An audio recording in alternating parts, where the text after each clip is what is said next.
Hi, my name is Aya. You're watching Aya Reads, and I'm here to do my October wrap up. So, October was a good month reading wise. I am slowly getting out of my reading slump.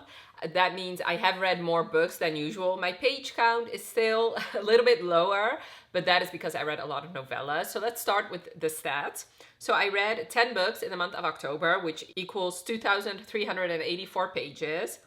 I had 1 2-star read, 2 3-star reads, 5 4-star reads, and 2 5-star reads, which means my average rating is a 3.8. I read 9 adult novels or novellas and 1 young adult.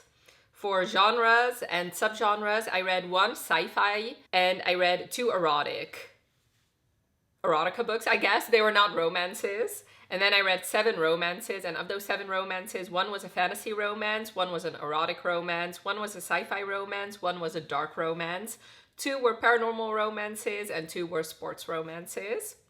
I read 4 novels and 6 novellas. I read 5 books for my Reading Unhinged Halloween novellas in 24 hours. I'm gonna talk about them briefly right here, but I'm not gonna go into detail because that vlog is, I feel like, I don't know, I just laugh every time I watch it, so I don't want to deprive you of that. Plus, they are all so very similar that it's just a little bit redundant to talk about each and every one of them in my wrap-up. Also because most of them got a 4-star from me, so I'm just going to mention them here briefly, and then I'm going to do the rest of my wrap-up. So the first one I want to talk about is Seduced by the Pumpkin Spice Latte, which I gave 2 stars. Then there's Scream for the Scarecrow, which I gave 4 stars, which actually, let me give you the author. So Seduced by the Pumpkin Spice Latte was by Evelyn Cloves.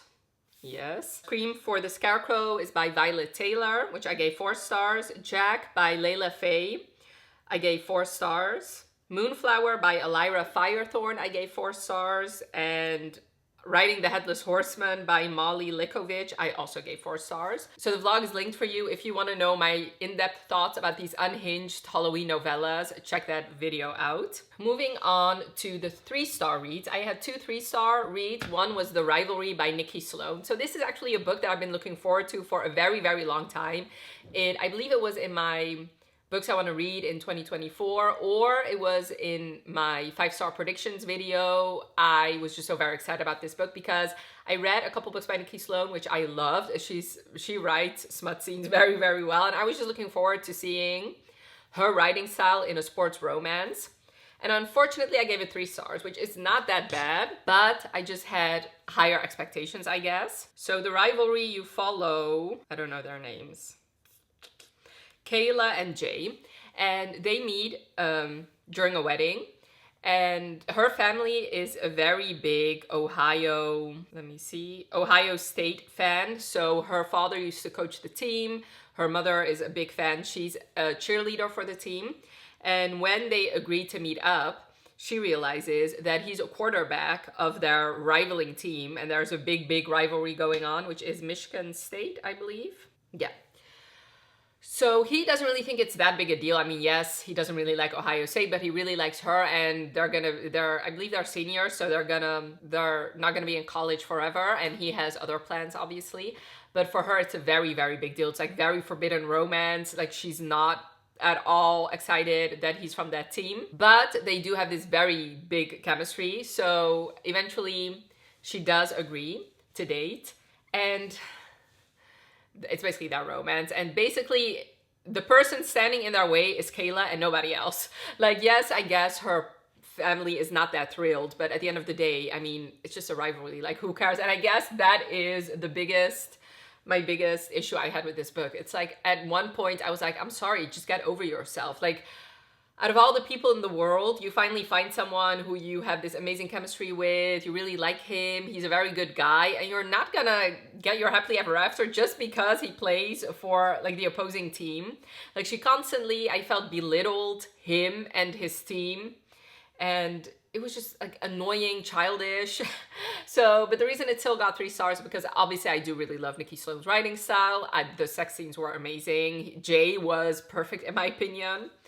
So yeah, I would say there are probably better sports romances out there, but this was, like, very spicy because Nikki Sloan write spicy scenes very well. The other 3-star read is unfortunately Butcher and Blackbird by Brynne Weaver.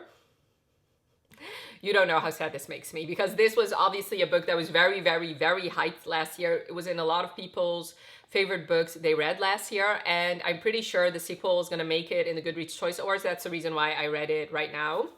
Basically, you follow two serial killers who kill serial killers, basically. So they kill bad people. And one day, so there are Rowan and Sloane. And one day Rowan comes across Sloane while she's in a bit of a pickle during a murder she has just committed. And he realizes who she is, and he proposes that they do this competition every single year where they will both have to hunt down the same bad guy, and one will win, basically. And you basically follow, I believe, 3 years of their life while they are doing this competition, until at one point, obviously, they talk about their feelings and a romance ensues. The big problem I had with this book is that it was just way too slow burn. Like, the first half of this book was nothing romantic at all. Like, it was just the plot, them trying to get these serial killers. Yes, you realize, obviously, that both of them have feelings for each other, but nobody really acts on it. I mean, he does, in a way, but since she's so... like, she has basically this big wall up and he cannot penetrate, basically. No pun intended. And just mainly the pacing was off for me because big chunks were missing in the story for me. Like, the quiet moments, the moments when we really get, like, an in-depth... like, for example, I'm not spoiling it, but at one point she gets injured and he tells her, no, you're coming home with me so that I can take care of you. And then all of a sudden it was like 2 weeks later. It's like, I want to read that. That is where the romance builds, basically. And we, like, those tiny moments where the romance gets built just were completely missing, in my opinion. Also, so this is not a long book. It is just a bit over 300 pages. Sorry. Okay. Just a bit over 300 pages. But like I said, we do, like, the first part is like 3 years. And I believe she tells that story in like less than 100 pages. So like I said, it just jumps the most important moments.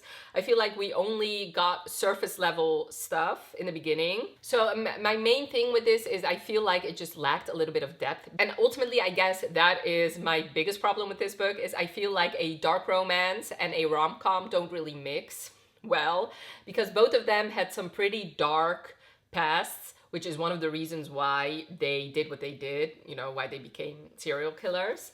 We never really delved into that, and I feel like, what's the point then? And maybe that's the psychologist in me who wants to figure out motivations of people and wants to figure out their dark past and to figure out why people do what they do. So maybe that's on me, but on the other hand, it was mentioned. It was mentioned that she went through something horrible in her past, which is why she became who she became. And he also went through something horrible in his past.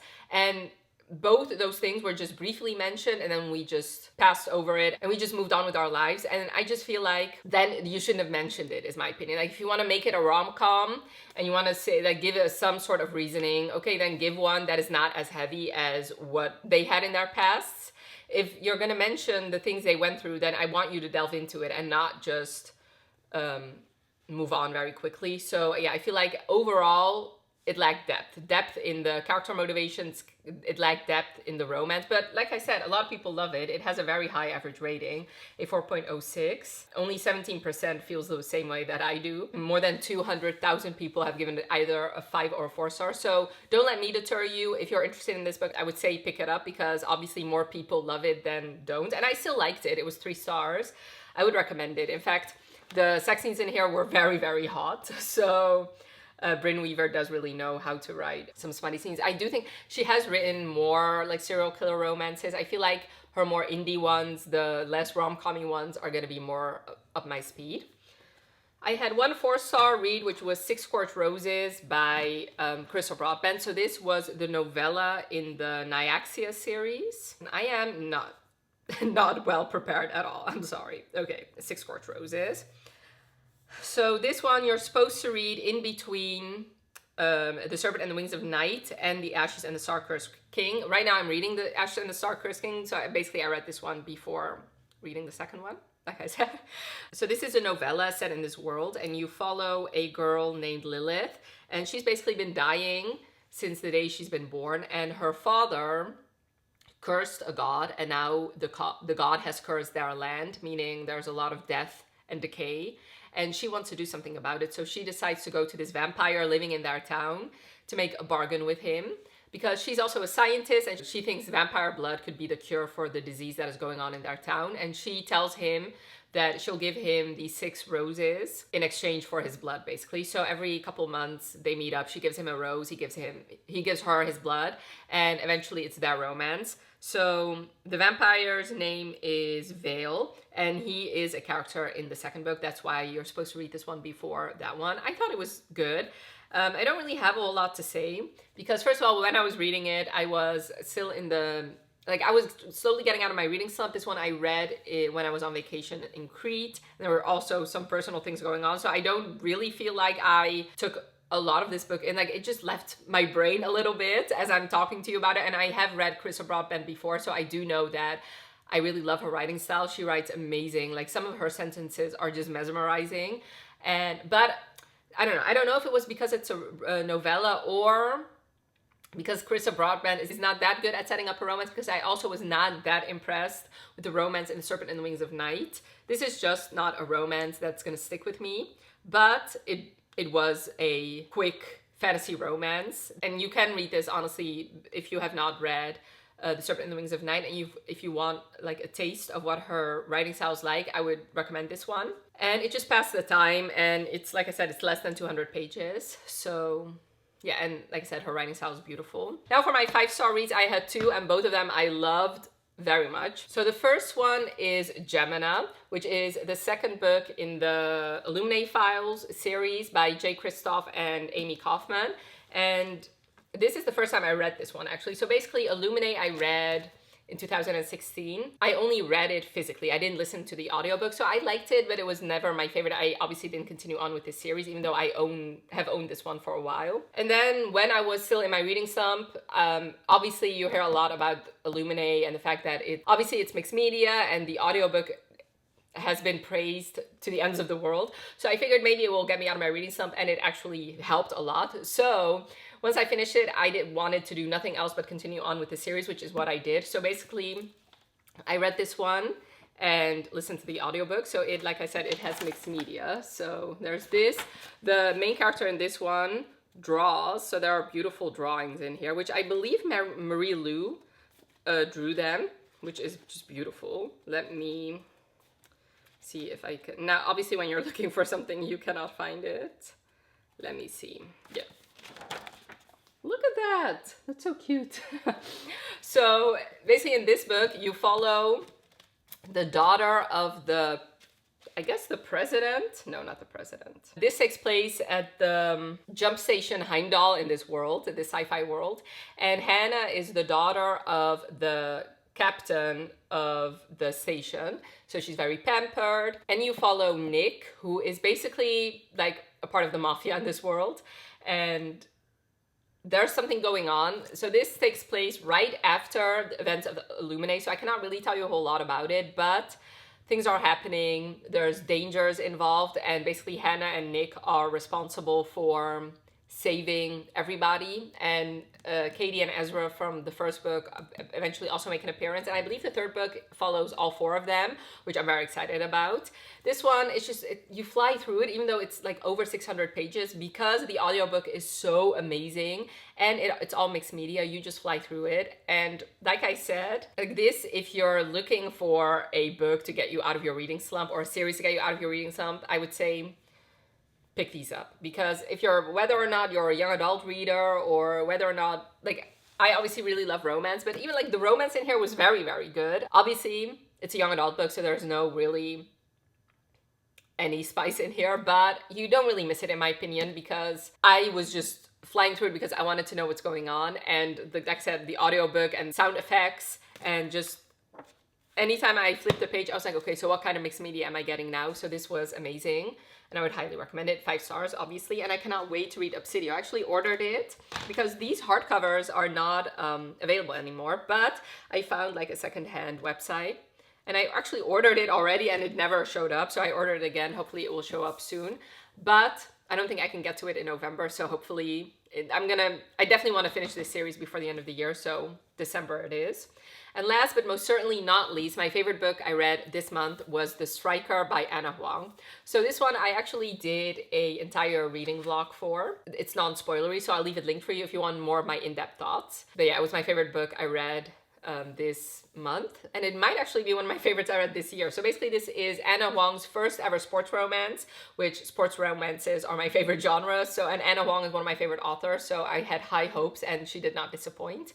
You follow Asher Donovan and Scarlett Dubois, and basically Asher has a bit of a reputation and he has an arch nemesis in Victor Dubois.